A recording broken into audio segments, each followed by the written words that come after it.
कल जहां हमने एंड किया था, उन्होंने कहा कि कुछ लोग सोचते हैं कि बिना राधा रानी के उनको गोविंद का प्रेम प्राप्त हो जाएगा।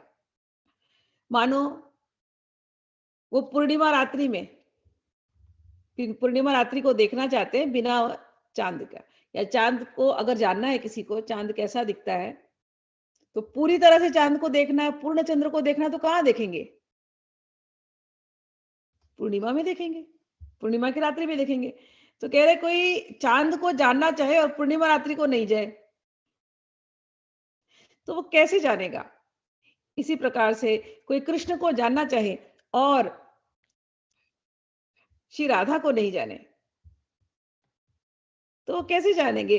वो जान ही नहीं सकते। जो राधा रानी के तत्व को नहीं जानते, वो कृष्ण को कैसे जानेंगे? वो कई बार लोग कहते हैं ना, हमें तो कृष्ण से प्रेम है, हम कृष्ण को प्रेम करते हैं। ठीक है, वो बिंदु का, अभी कृष्ण नाम में इतना माधुर्य है कि ठीक है, वो नाम से बिंदु को चख ले रहे हैं वो। लेकिन ये जो माधुर्य का जो सागर है, जो सिंधु, उस माधुर्य के सागर को वो नहीं चख पा रहे, वो केवल एक बिंदु चख रहे हैं। जब कभी दर्शन हो, जब कभी हम चखना चाहें, तो राधा और कृष्ण दोनों को साथ में अनुभव करना चाहिए, तब वो दर्शन दर्शन होता है। चलिए अब आगे चलते हैं 81 श्लोक पर। कैशोराध कैशोराद्भुत माधुरी भरधुरी णांग छविम राधिकाम प्रेम प्रेमोल्लास भराधिकाम निरवधि ध्यायन्ति ते तद्धियः त्यक्ताः कर्मभिरात्मनैव भगवद्धर्मे अपयोः निर्ममाः सर्वाश्चर्यगतिं गता रसमयी तेभ्यो महद्भ्यो नमः। अब महापुरुषों को स्मरण कर रहे हैं। किनको? जो लोग जैसे रसिक जन है, भक्त जन है, गुरुजन है, जो श्री राधा रानी के प्रेम में निमग्न है, ऐसे उन महापुरुषों को अब वो स्मरण कर रहे हैं, उनके बारे में कह रहे हैं। तो कहते हैं,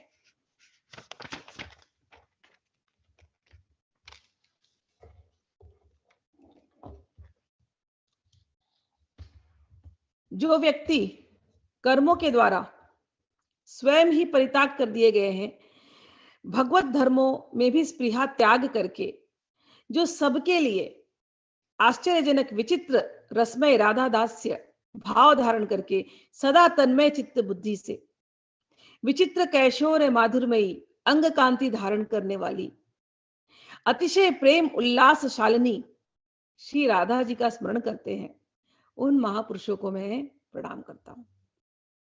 तो पहले के श्लोक में कहे कि केवल कृष्ण कृष्ण जपते जपते पूरी तरह से आप भगवान को नहीं समझ पाएंगे, आपको राधा तत्व जानना होगा। अब राधा तत्व जानना होगा तो कहां जाना होगा, किसके पास समझ में आएगा राधा तत्व? क्योंकि पहले के कुछ श्लोकों में लिखा है, श्रुति में, स्मृति में, पुराणों में बड़ा मुश्किल है राधा तत्व जानना, उपनिषदों में जानना बड़ा मुश्किल है। सुखदेव महाराज भागवत में जब भी राधा नाम आता था, तो वो इतने भाव विभोर हो जाते थे कि वो नाम ही नहीं ले पाए, राधा का भी नाम नहीं ले पाए, गोपियों को भी ज्यादा स्पष्ट रूप में नहीं समझा पाए। तो ये तत्व ही ऐसा, ये नाम ही ऐसा है कि सब असमर्थ हो जाते हैं, शब्द ही नहीं होता इसको समझाने के लिए। तो कैसे जाना जाएगा? तब ऐसे रसिक भक्तों को ढूंढना पड़ेगा जिन्होंने इस अमृत को चखा है, जो इस माधुर्य में डूबे रहते हैं। जिसने चखा है, जिसके पास है, वही वो दे सकता है। तो जो रातों दिन इन लीलाओं में निमग्न है, राधा दास से भाव में जो है, ऐसे महापुरुष जो रात दिन लीला चिंतन में रहते हैं, ऐसे महापुरुषों को उनका संग ढूंढना पड़ेगा। तो जो ऐसे महापुरुष हैं, कह रहे हैं, ऐसे जो महापुरुष होते हैं वो बाकी सब धर्म उनका त्याग हो जाता है, वो त्याग देते हैं सब धर्मों को। हो ही नहीं सकता, क्योंकि ये प्रेम का धर्म है, ये प्रेम का मार्ग है। तो अन्य धर्म इसमें चलाना मुश्किल है। ऐसे जो भगत होते हैं वो तो नित्य नित्य केवल राधा नाम और जो रास के जो लीलाओं के चिंतन, या अभी जो हम ये पढ़ते हैं लीलाओं, उन्हीं के चिंतन में वो खोए रहते हैं। ये साधना पद्धति, ये मार्ग ही अलग है, ये अलग मार्ग है, ये चिंतन का मार्ग है, ये हृदय से जुड़ने का मार्ग है। कई बार लोग आपको पागल भी बोलेंगे, क्या है? कई बार ये अगर ये कथाएं मैं बहुत छिपाती हूँ, मैं सबसे नहीं बोलती हूँ।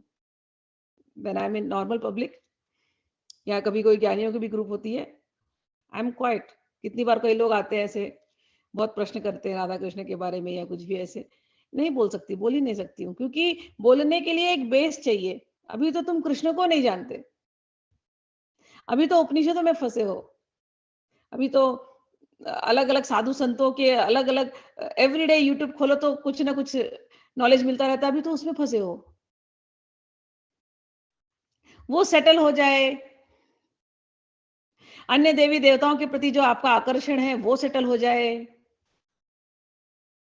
आपके अनेकों जो कामनाएं जिसके पीछे आप भागते हैं वो सेटल हो जाए,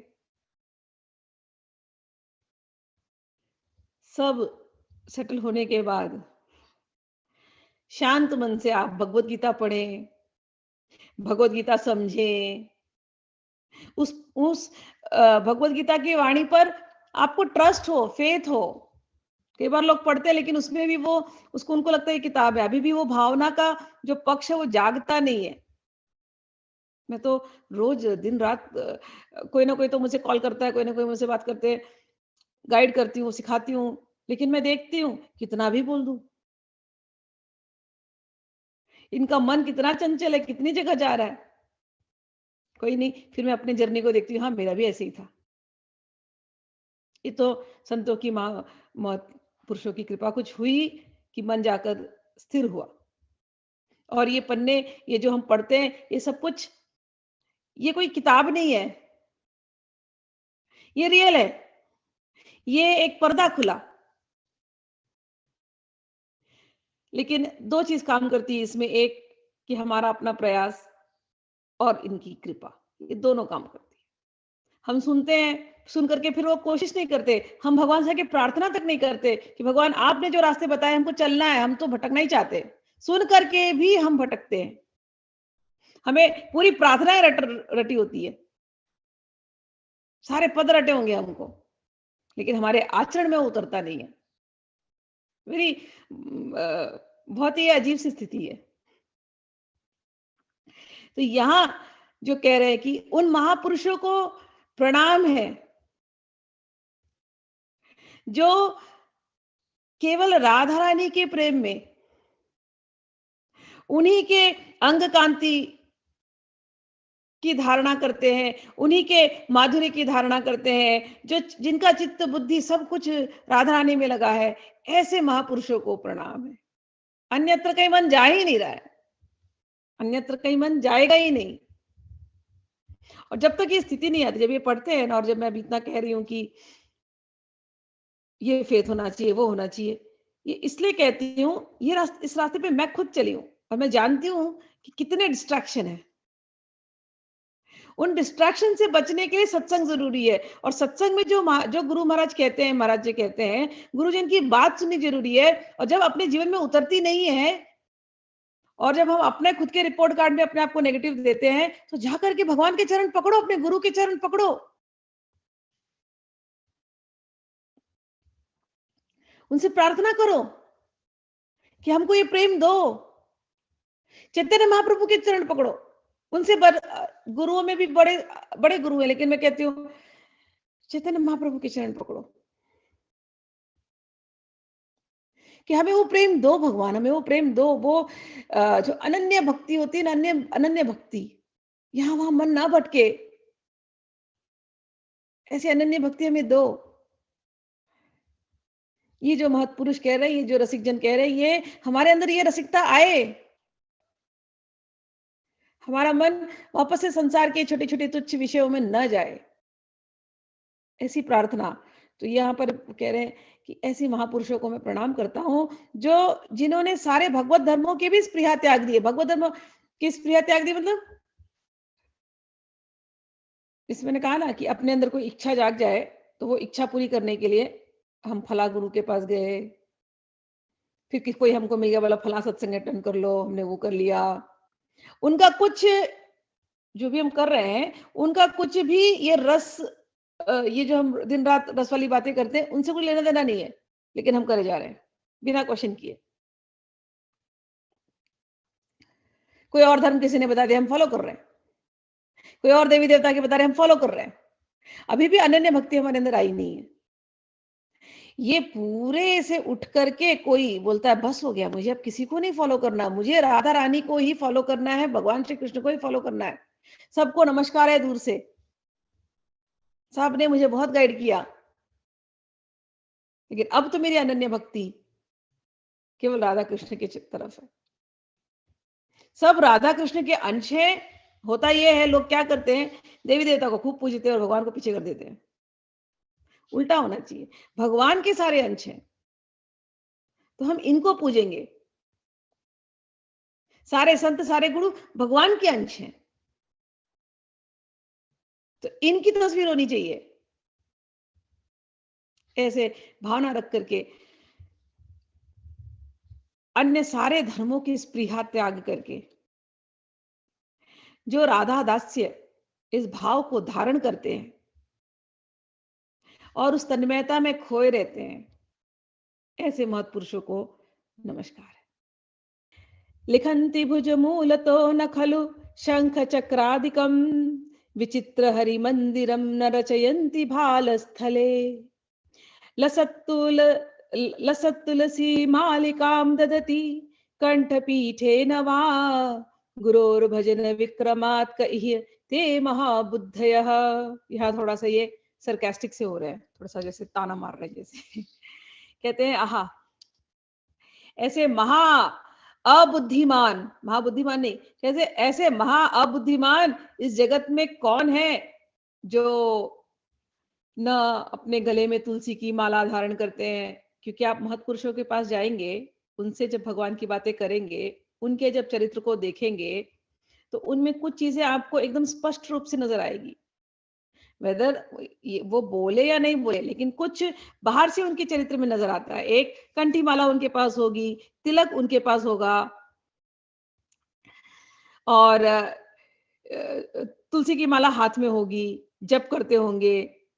तो हर संप्रदाय का अपना एक एक तिलक है, अपनी कंठी है, अपना एक तरीका है। तो जब आप इस रास्ते चल रहे हैं, तो अगर किसी ने तो दीक्षा ली, वैष्णव दीक्षा, तो ये सब कुछ उनको फॉलो करना चाहिए। तो कह रहे हैं फिर भी कुछ लोग फॉलो नहीं करते। तो महत्पुरुषों के रास्ते चले, गुरुजनों के रास्ते चले, गुरुजनों ने जो कहा उसको आप आचरण में नहीं ला रहे हो, आपके पास अपनी एक लॉजिकल रीजनिंग है, तो कह रहे ऐसे महा अबुद्धिमान कौन है, इनका हम क्या परिचय दें।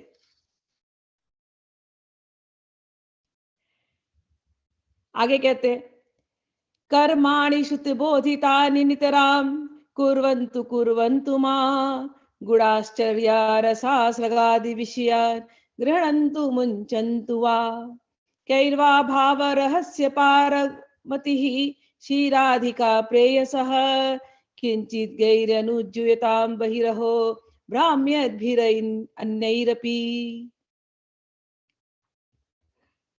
फिर कहते हैं आगे, एक तो इस प्रकार के संसार में लोग हैं जो पहले तो महत्पुरुष हैं, दूसरे इस प्रकार के हैं जो इन सब चीजों को नकार देते हैं, नास्तिक हैं, उनका तो कोई परिचय ही नहीं दे सकते हैं। लेकिन और एक प्रकार के लोग हैं, कहते हैं श्री श्री राधा कृष्ण विषयक रहस्यमय अद्भुत मधुर रस के उपासक महापुरुष वेदों में बताए गए कर्मों का पूर्ण रूप से आचरण करे या न करे, वे माला चंदन आदि बाह्य विषयों को ग्रहण करे या त्याग करे, अहो श्री राधा कांत के भाव रहस्य में पारंगत बुद्धियुक्त महापुरुष अल्पज्ञ कर्मी योगी ज्ञानी या किसी भी दूसरे बहिर्मुख संसारी लोगों से संपर्क रहे तो उन्हें कोई भी फर्क नहीं पड़ता। तो ये जो है ये महत्व पुरुषों का ही डिस्क्रिप्शन है कि एक होते हैं, दो प्रकार की भक्ति होती है, एक होती है वैधि भक्ति और एक होती है रागानुराग भक्ति। तो वैधि भक्ति में डूज एंड डोंट्स होते हैं, ऐसा करना चाहिए, ऐसा नहीं करोगे तो ऐसा हो जाएगा, ये रूल फॉलो करो, ये नहीं करोगे तो वैसा हो जाएगा। वो होती है डूज एंड डोंट्स। तो उसमें डरा डरा करके करते हैं सब लोग, डर के कारण उस भक्ति को करते हैं लोग।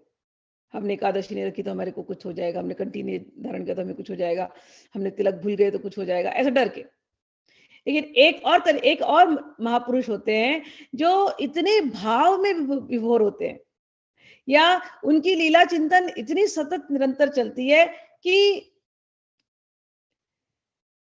वो कभी कभी ऐसे बाहर वाले जो चिन्ह हैं, कभी कभी वो बाह्य चिन्ह को धारण ही नहीं करते, भूल जाते, लीला में इतने खोए हैं, लेकिन वो दिखाई दे रहे हैं ऐसे कि उन्होंने कुछ धारण नहीं किया है, लेकिन दिखने के बावजूद वो बिल्कुल अलग है, वो संसार से अलग है। वो संसार में होंगे, आपके जैसे दिखेंगे, कुछ बाहरी चिन्ह नहीं है, लेकिन लोग उनको सोचेंगे कि ये संसारी है, वो संसारी होते नहीं है, वो भगवान में ही रमे होते हैं, वो राधा रानी के इन चिंतन लीलाओं में ही न रमे होते हैं। वो बड़े ऊंचे कैटेगरी के महापुरुष होते हैं, उनको समझ पाना मुश्किल है। तो समझ कैसे सकते हैं उनको? जब उनसे आप बात करो, उनकी वाणी से निकलता क्या है। ऐसे महत्पुरुषों के पास बैठोगे, उनकी बातें सुनोगे, अपने अंदर स्वयं कृष्ण प्रेम आ जाएगा, राधा रानी का प्रेम आ जाएगा।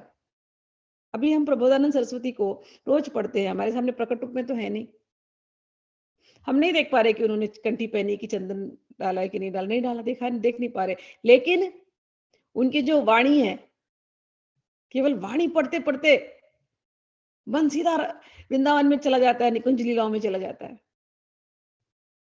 अब ऐसे जो होते हैं महत्पुरुष, जिनका रात दिन चिंतन में ही मन लगा है, तो वो ऐसी वैधि भक्ति सुबह करना है, शाम को करना है, दोपहर को अष्टयाम करना है, शायद वो नहीं कर पाते,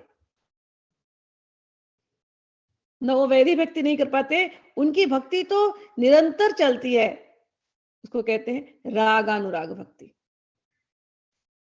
राधा कृष्ण का प्रेम हो जाए किसी से तो सारी विधियां वहीं पर समाप्त हो जाती हैं। किसी को रसगुल्ला खाने का मन करे तो रसगुल्ले से प्रेम है तभी तो मन कर रहा है। अब वो रसगुल्ला कहाँ मिल रहा है, ढूंढने निकलेगा कि नहीं निकलेगा? अब ढूंढने के लिए जब निकलेगा तो कोई उसको कोई रास्ता बताए, कोई प्रोसीजर बताए, कैसे भी बताए, पा तो वो ले गई, अब उस रसगुल्ले के प्रेम में ही रहेगा वो। तो जब हम भगवान के रास्ते चलते हैं, शुरू शुरू में भक्ति के रास्ते जब हम चलते हैं, गोल हमारा होता है राधा कृष्ण, उनको पाने के लिए जो विधि चाहिए होती है, शुरू शुरू में वो विधि करनी पड़ती है। ये मत समझना कि विधि नहीं करनी, शुरू शुरू में वो विधि करनी होती है। अगर बोला गया है कि इतने राउंड माला करना है तो माला करना है, एकादशी रखनी है तो रखनी है, चिंतन करना है तो करना है, अष्टयाम करनी है तो करना है। जो जो भी आपने एक नियम बनाया है, उस नियम को बिगिनिंग में फॉलो करना पड़ता है, बिगिनिंग में, क्योंकि मन को हमारे ट्रेनिंग नहीं है ना वैसा रहने की। तो शुरू शुरू में जरूर साधना करनी पड़ती है, लेकिन साधना करते करते करते करते ऐसी स्थिति हो गई है कि अब तो रात दिन बस राधा कृष्ण मन के अंदर है। माला जपते जपते राउंड पूरी ही नहीं हुई, माला जपते जपते भाव में खो गए।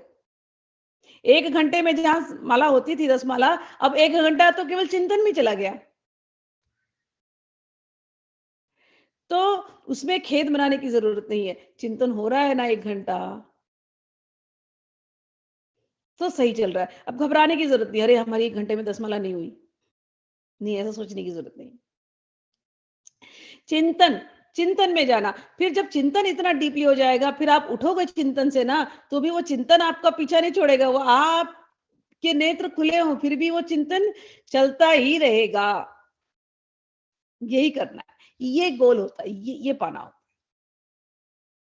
तो ऐसे जो भगत हैं, जिनकी व्याधि छूट गई, जिनके एक्सटर्नल आपको कोई सिम्टम दिख ही नहीं रहे, ना तिलक दिख रहा है, ना कुछ दिख रहा है, लेकिन वो संसार में रह करके भी वो संसार के नहीं होते, जैसे कमल का फूल।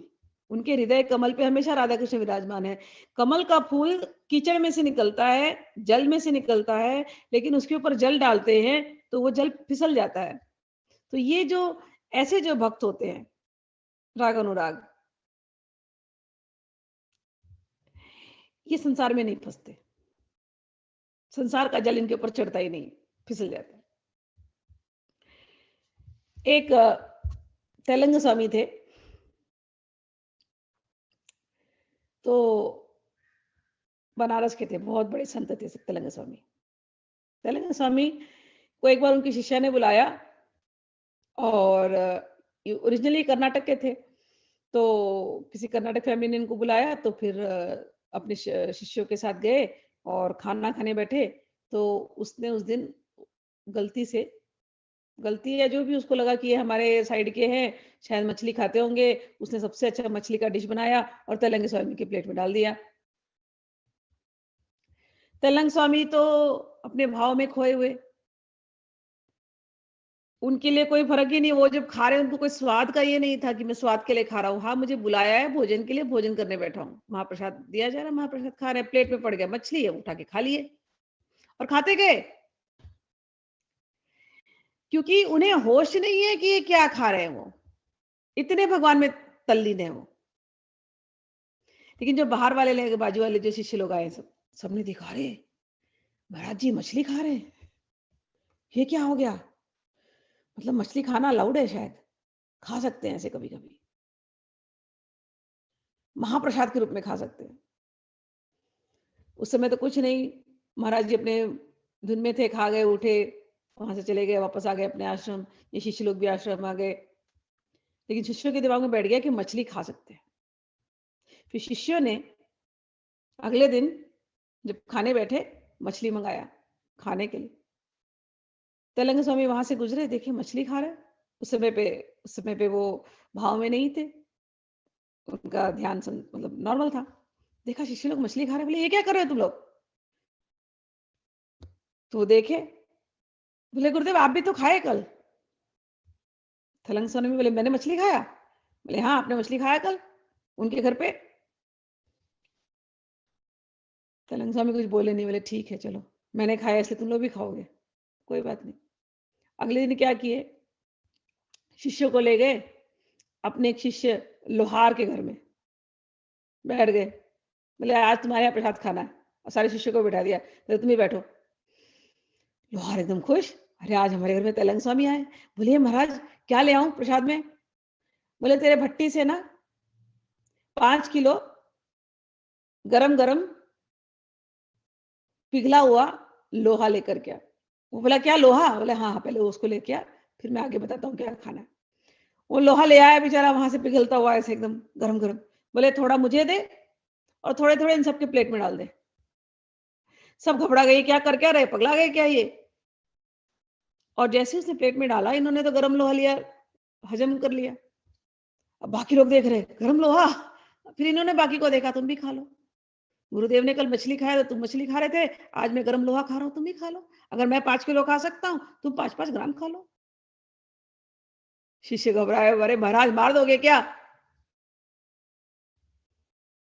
गुरु की महिमा को समझना नामुमकिन है।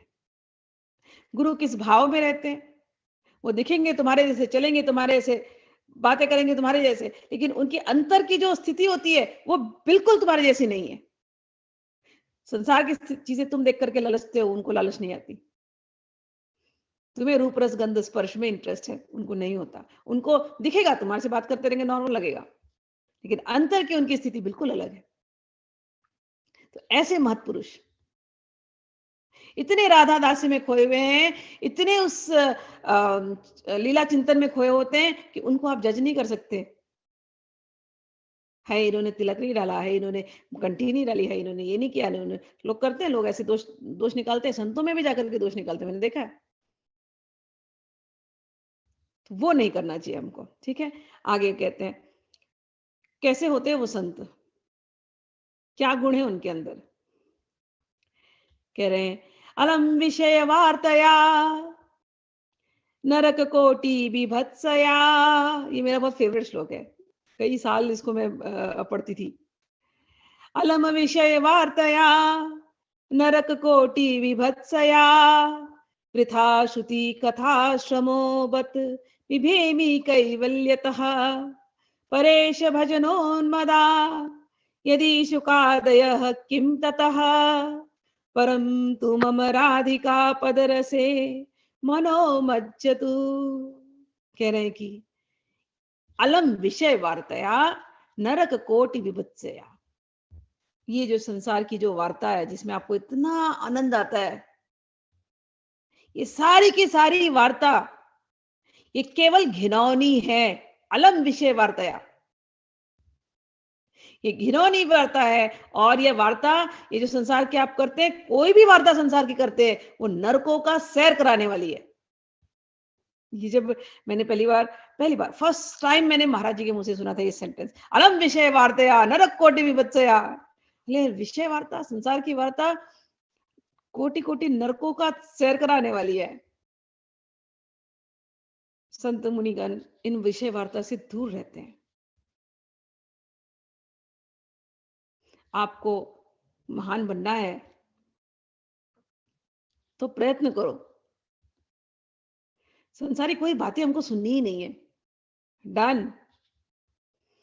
कोई आता भी है तो वहां से उड़ जाओ कोशिश करके, या तो करना पड़ ही रहा है तो याद से इतनी देर हम बैठेंगे, इसके बाद हम उड़ जाएंगे यहाँ से।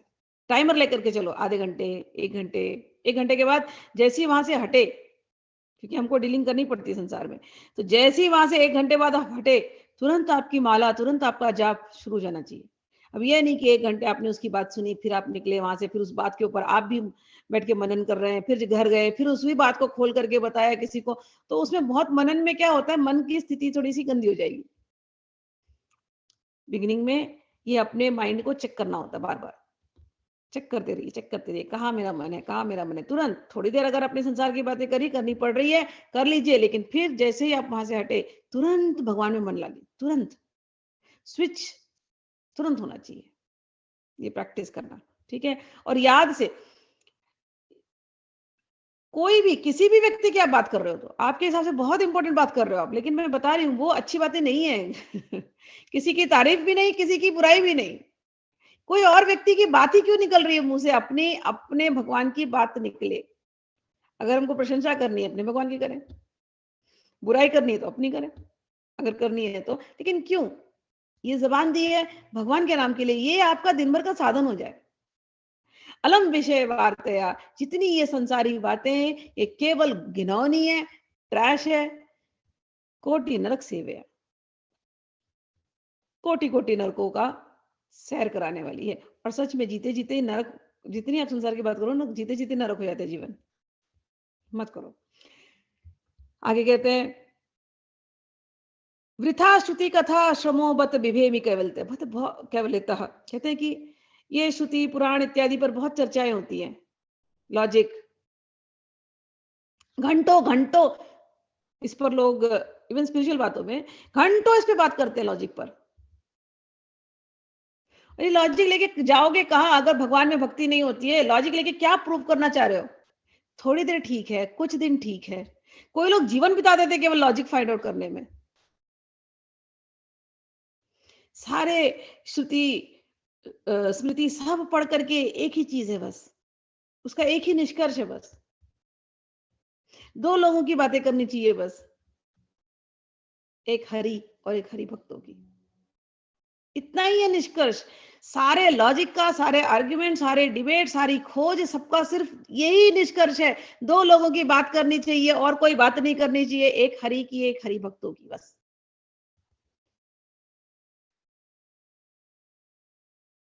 तो यहां पर कहते हैं वृथा श्रुति कथा समोपद विभेमी कैवल्यतः।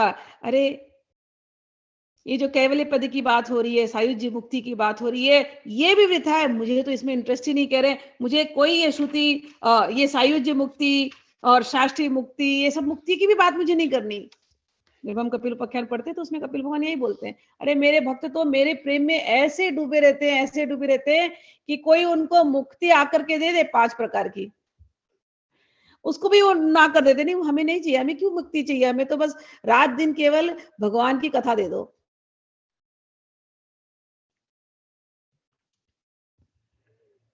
प्रहलाद जी के बारे में ऐसा था, भगवान साक्षात प्रकट हो गए, प्रहलाद जी बोलते हैं, भगवान बोलते हैं क्या चाहिए बोलो, तो कहते हैं भगवान आप आ गए, बहुत बड़ी अच्छी बात है, लेकिन मेरी एक ही इच्छा है, आप केवल हमें संतों का संग दीजिए। तो वो बोलते हैं अरे संतों का क्या करोगे संग लेकर के, संत तो फक्कड़ होते हैं, क्या मिलेगा उनके साथ। कहते हैं संत के पास आपकी कथा होती है, आप तो आएंगे आएंगे चले जाएंगे, आज दर्शन दे दिया कल का भरोसा नहीं, आज थोड़ी देर बात किया कल का पता नहीं है।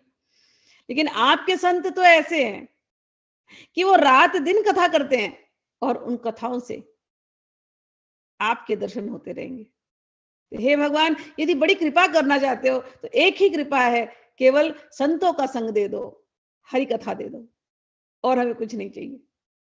तो भक्त यहां पर सेम चीज कह रहे प्रबोधानंद जी कि मुझे खेद है इन सायुज्य मुक्ति, शास्त्रीय मुक्ति, सालोक्य, सारूप्य, ये सब चाहिए ही नहीं, सामिप्य, ये भी हमें, इसकी भी हमें इच्छा नहीं है। हमें तो बस क्या चाहिए, बस हम राधा रानी के चरणों की सेवा करते रहे, हम इसी वृंदावन में घूमते रहे, हम उनके भजन में रमे रहे।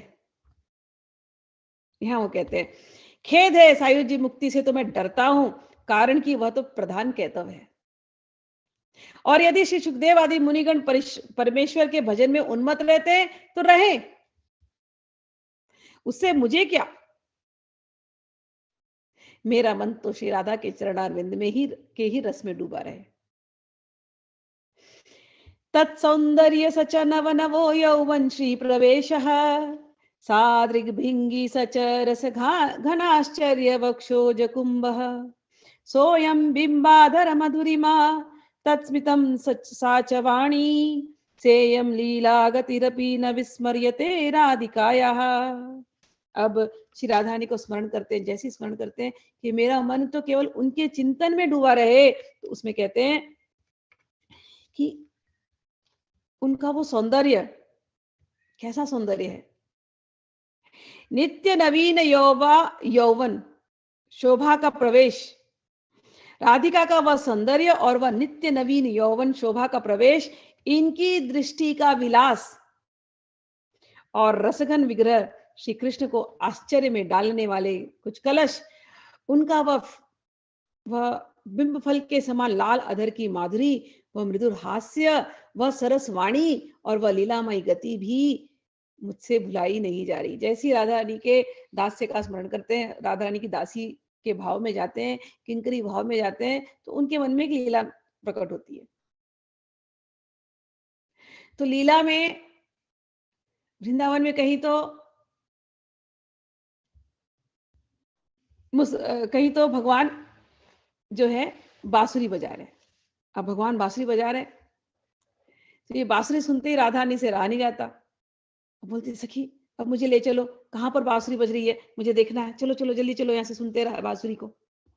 अब सखी भी पीछे पीछे चलती है, रात्रि का समय है, वहां जहां पर है भगवान बजा रहे हैं राधा कुंड के पास। अब राधा रानी पहुंची, भगवान बजाते बजाते भगवान की बांसुरी फिर रुक जाती है, राधा रानी को देखते हैं। अब यहाँ पर कह रहे हैं नवीन यौवन, पुनः यही कहते हैं जब जब देखो तो इनकी नई मुलाकात होती है, जब जब देखो तो इनको नया, सब कुछ नया लगता है, ठीक है ना, भले भले रोज मिल रहे। तो भगवान बांसुरी रोकते हैं और बोलते हैं वाह कौन हो तुम सुंदरी, ऐसे भगवान बोलते राधा रानी को देख करके, हे सुंदरी तुम कौन हो, जरा अपना परिचय तो दो। और ऐसा माधुर्य मैंने तो कभी देखा ही नहीं। कहाँ से आई हो? जरा अपना परिचय तो दो। तो राधा रानी, वो तो थोड़ा मान करेंगी ना, थोड़ी एक्टिंग तो करनी है, थोड़ा तो करना है। ऐसे तो आ रही बड़ी मुस्कुराहट अंदर से कि मुझे इतनी तारीफ कर रहे हैं, आपका परिचय तो दो। ये लावण्य माधुरी कि तुम तो देवी हो। कौन हो तुम? हाँ, ऐसी कांति, हे देवी तुम कौन हो? और राधा रानी उस समय पर मुस्कुरा तो दी, लेकिन मुस्कुरा करके फिर थोड़ी देर में मान कर लिया कि ये है कौन। सखी को बोलती है, ये कौन है?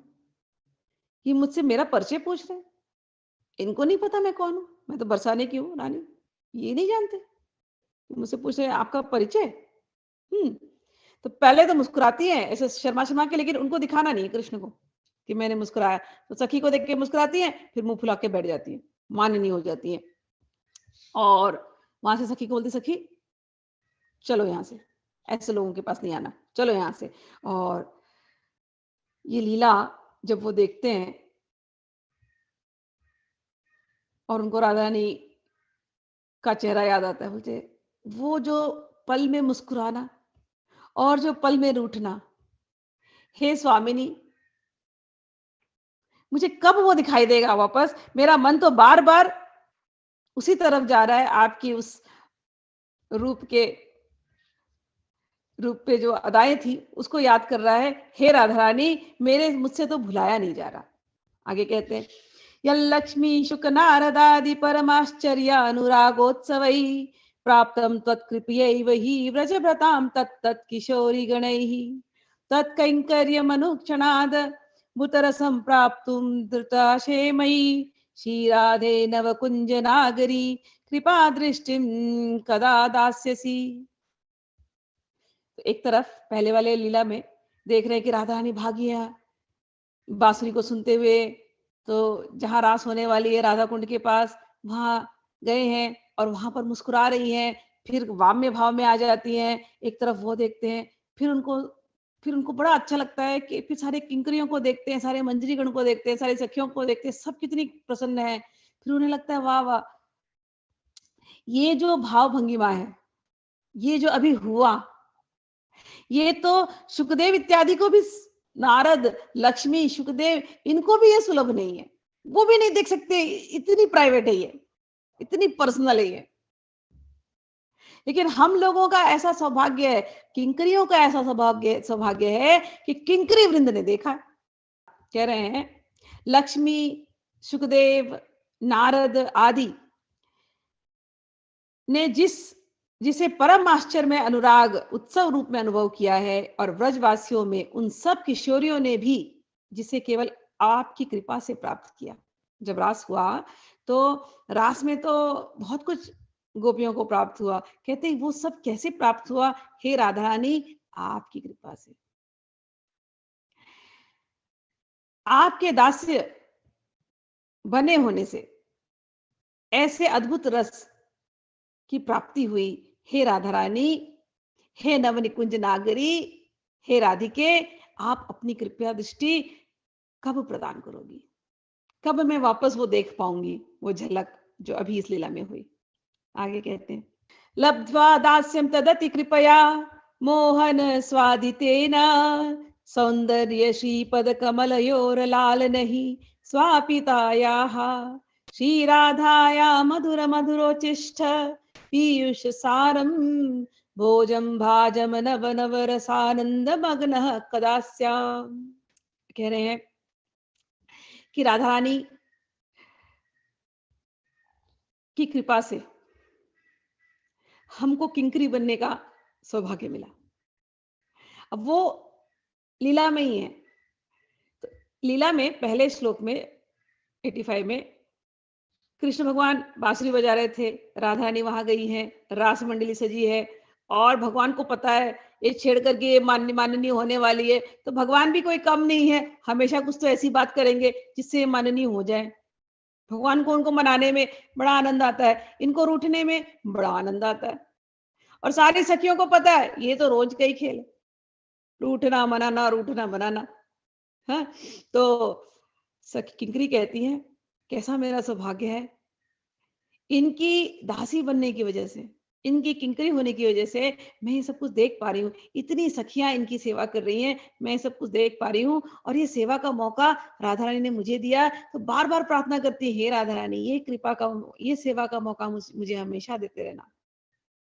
अब आगे उस लीला में वो देखती हैं, सरस्वती किंकरी, कि रास हुआ, रास समाप्त हो गया, अब थक गई है राधा रानी। कृष्ण भगवान भी थक गए।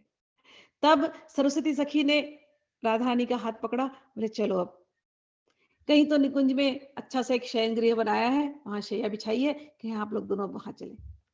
फिर इन दोनों को वहां ले गए, सखियां भी पीछे पीछे आई, कोई विजन ला रही है, पंखा झेल रहे हैं, और फिर इनको पानी दिया ठंडा ठंडा, फिर इनको जल दिया ठंडा ठंडा, फिर इनके कपड़े चेंज किए गए और इनको एकदम अच्छे से सुलाया गया। अच्छा जो संगीत है जिससे नींद अच्छी आएगी ऐसा गाया गया, और सखी ने पैर दबाए, और वो पाद सेवा करने के बाद, पद संवाहन करने के बाद जब इनको नींद आ गई, तो सारी सखियां बिना आवाज किए, कि कोई जाग ना जाए दोबारा, बिना आवाज किए वहां से बहू बाहर आई। लेकिन इसके पहले, सुलाने के पहले जब जल दिया, क्योंकि थक गए थे, तो उस समय पे उनको थोड़ा भोजन भी दिया गया था। तो भोजन जब दिया गया, तो किंकरी देख रही हैं कितने प्यार से भोजन करते हैं लोग। सखियों ने चंदन के ऐसे छोटे छोटे टेबल लाए, बिछा दिए वहां पर, उसके ऊपर सोने की थालियां रखी गई, उसमें सोने की कटोरियां हैं, और उसमें बहुत सारे दिव्य पदार्थ, सब सखियां दे रही हैं। सखी भी वहां पर सेवा में लगी हुई है। फिर कोई जल ला रहा है, कोई रस ला रहा है, सब कुछ आ रहा है भगवान के लिए और राधा रानी के लिए। लेकिन ये लोग दोनों जब खाते हैं, जब भोग लगाते हैं, तो पहले श्री कृष्ण राधा रानी को भोग लगाते हैं, फिर राधा रानी कृष्ण को भोग लगाती है। तो इनका ये भोग ऐसे ही चलता है। तो काफी देर तो ये लोग ऐसे ही भोग लगाते हैं, और सखियां बड़ा आनंद में आती है इनको भोग लगाते देख करके। फिर जब इनका खा के हो जाता है, भोजन करके हो जाता है, तब उसके बाद इनको जल वगैरह देते हैं, और तो पान की बीड़ी लाते हैं इनके लिए। अब पान की बीड़ी लाते हैं तो दोनों जन पान की बीड़ी, आप लोगों को तो पता है, आधी आधी खाते हैं। इसने खाई, फिर उसने खाई फिर वो प्रसाद बन जाता है बाकी का जो बचा। फिर इनको जब शयन कक्ष में ले गए, इनको सुला दिया, तो सारी सखियां बाहर आती हैं। आने के बाद जहां पर इन्होंने भोग लगाया था, उसी जगह में जो बचा कुचा जो भोजन है, जो प्रसाद है, अब उसी को लेकर के सारी सखियां भोग लगाती हैं। किंकरी भी उसको भोग लगा रही है, और किंकरी कहती है, भोजम भोजम नव नव रसानंद मग्न कदा श्याम। हे राधा रानी, कब कब वापस वो दिन आएगा कि इस प्रकार से आपको भोजन कराएंगे, भोजन कराने के बाद जो प्रसाद हम स्वयं लेंगे, और उसमें ऐसा आनंद आता है आपके प्रसाद में, हे राधा रानी, फिर से दोबारा कब हमें वो सेवा का मौका मिलेगा।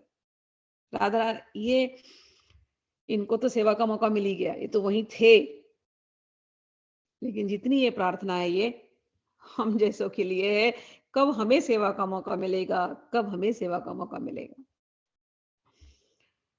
आगे, यदि स्नेहाद्राधे दिशसि रतिलाम्पट्य पदवीं गतं मे स्वप्रेष्ठं तदपि मम निष्ठा शृणु यथा कटाक्षैरालोके स्मित सहश्चरैर्जातपुलकं समाश्लिष्याम् उच्चैरथ च रसये त्वत्पदरसम्। कहती है, लीला समाप्त होती है यहाँ पर, फिर उन्हें एक दूसरी लीला स्मरण हो जाती है। तो इस लीला में होता ऐसा है कि ये तो रात्रि समाप्त हुई, अगले दिन फिर ये लोग मिलते हैं। अगले दिन सौभाग्य पूर्णिमा है, तो उस दिन सारी गोपियों की इच्छा होती है कि पहले हम केवल चंद्रमा की जगह पे कृष्णचंद्र का दर्शन करें। तो राधा रानी भी तैयार हो रही हैं कि चंद्रमा निकलेगा, और चंद्रमा से पहले कृष्ण का दर्शन करना है, कृष्ण ही हमारे चंद्र है। अब राधा रानी यहाँ तैयार हो रही है, तो वहां पर जो उनकी जो चंद्रावली है, चंद्रावली भी तैयार हो रही है। तो चंद्रावली की भी सखियां पूरे कोशिश में कि कृष्ण को पहले देखना है, और राधा रानी की भी सखियां पूरे कोशिश में कि कृष्ण को पहले देखना है। अब सखी बड़ी चतुर है, सरस्वती किंकरी। सरस्वती किंकरी ने ऐसा चाल चला कि चंद्रमा जैसी उदित हुआ, कृष्ण कहीं और गए नहीं, कृष्ण राधा रानी के सामने ही आए, वहां चंद्रमा उदित हो रहा है, यहाँ कृष्ण आ रहे हैं, और राधा रानी कृष्ण के दर्शन कर रही हैं, फिर चंद्रमा के दर्शन कर रही हैं। चंद्रावली को वो मिल नहीं पाए, क्योंकि सरस्वती ने कोई बहाना कर दिया और चंद्रावली को देख नहीं पाए, तो राधा रानी ने देखा। अब श्री कृष्ण राधा रानी के यहाँ पर आ गए, और राधा रानी कृष्ण चंद्र को देख रही हैं, फिर चंद्रमा के दर्शन किए। और राधा रानी ने देखा कि सरस्वती इतनी प्रसन्न हो रही है ये देख करके, तो राधा रानी भी बड़ी प्रसन्न हो गई कि इसने मेरे लिए इतना किया। तो राधा रानी श्री कृष्ण को कहती हैं छेड़ने के लिए, कृष्ण जानते हो, मैं तुम्हारे मुखचंद्र का दर्शन कर लूं, उसके लिए सरस्वती ने कितना कुछ किया। तो मेरी इच्छा है तुम जाके मेरी तरफ से सरस्वती को आलिंगन दे दो। अब भगवान बोलते ठीक है, तुम कह रही हो तो मैं भी दे देता सरस्वती को आलिंगन। भगवान तो आई नटखट आए, आगे बढ़ रहे। अब सरस्वती पीछे पीछे भाग रही है, स्वामी रक्षा करो, मुझे आलिंगन नहीं चाहिए। भाग रही है, और कृष्ण उनके पीछे पीछे, और राधा रानी देख के हंसे जा रही है। राधा रानी के लिए खेल हो गया। ये तुरंत जाकर के राधा रानी का चरण पकड़िए भागते भागते, राधा रानी आप ये क्या कर रही है, मेरी रक्षा करो, मैं नहीं चाहिए, मुझे नहीं चाहिए आलिंगन। तो राधा रानी पूछती क्यों, तो क्या चाहिए, मैं क्या दूं तुम्हें, मेरी तो सबसे प्रिय वस्तु यही है, तो वो मैंने तुमको दे दिया, अब तुम्हें क्या चाहिए, तुम्हें आलिंगन नहीं चाहिए तो सखी कहती है, राधा रानी ये जो मैंने आपके चरण पकड़े हैं ना, बस मुझे केवल इन चरणों में दासी बने रहने दो, मुझे किसी आलिंगन की कोई मुझे इच्छा नहीं है। आप यूं मुस्कुराते रहे, आप दोनों यूं मिलते रहे, मैं आप दोनों का मिलन करवाती रहूं, और मैं आप दोनों के चरणों की सेवा करती रहूं, मुझे आपसे अधिक कुछ नहीं चाहिए। तो इस प्रकार से वो देखते हैं, और उस स्फूर्ति में जाते हैं, और कह रहे हैं कि हे राधा रानी,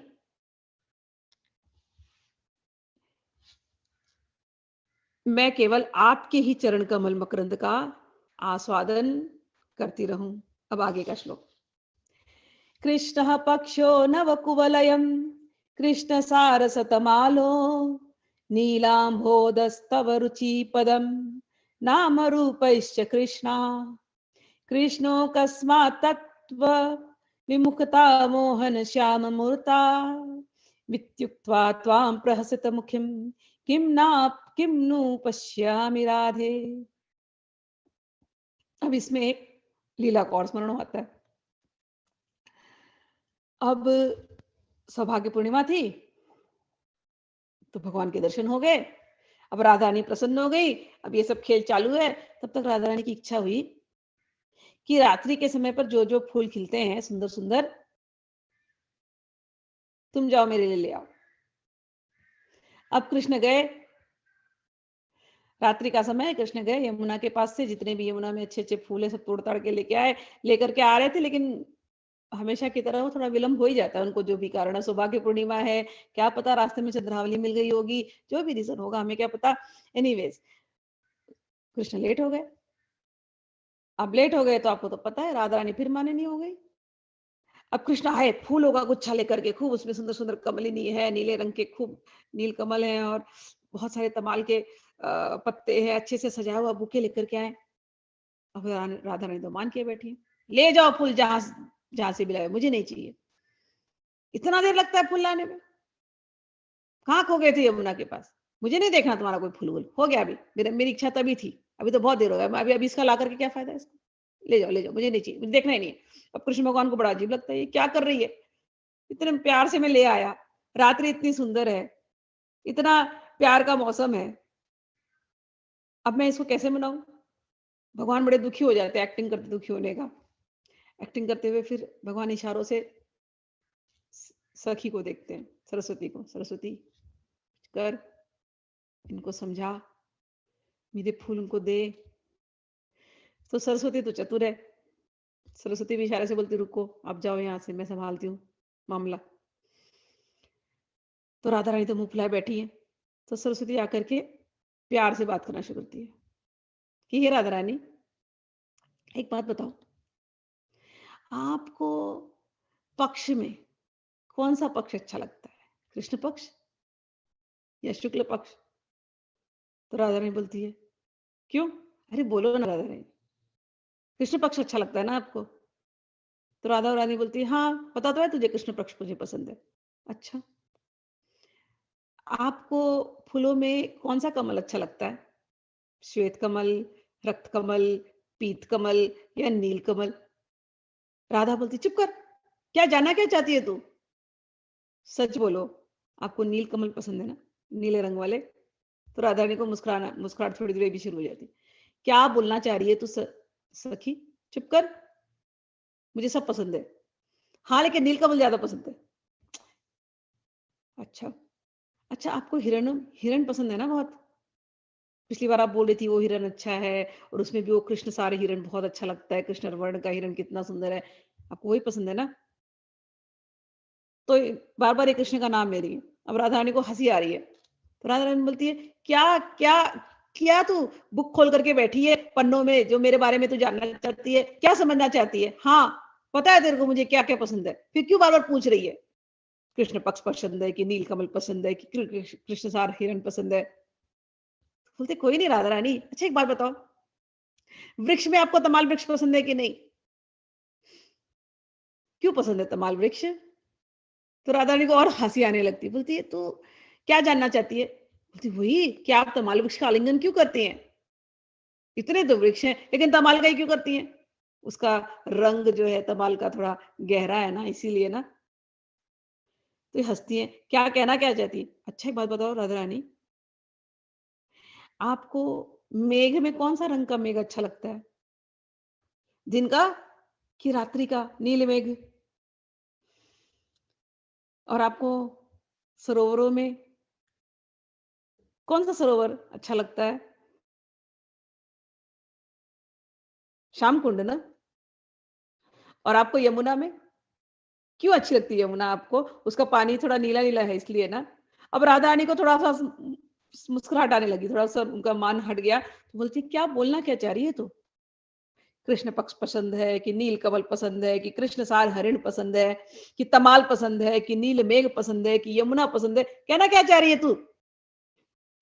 तो कह रही हैं, अरे जब सब कुछ इतना आपको पसंद है, कृष्ण, कृष्ण, कृष्ण, कृष्ण, कृष्ण, तो ये कृष्ण क्यों पसंद नहीं है?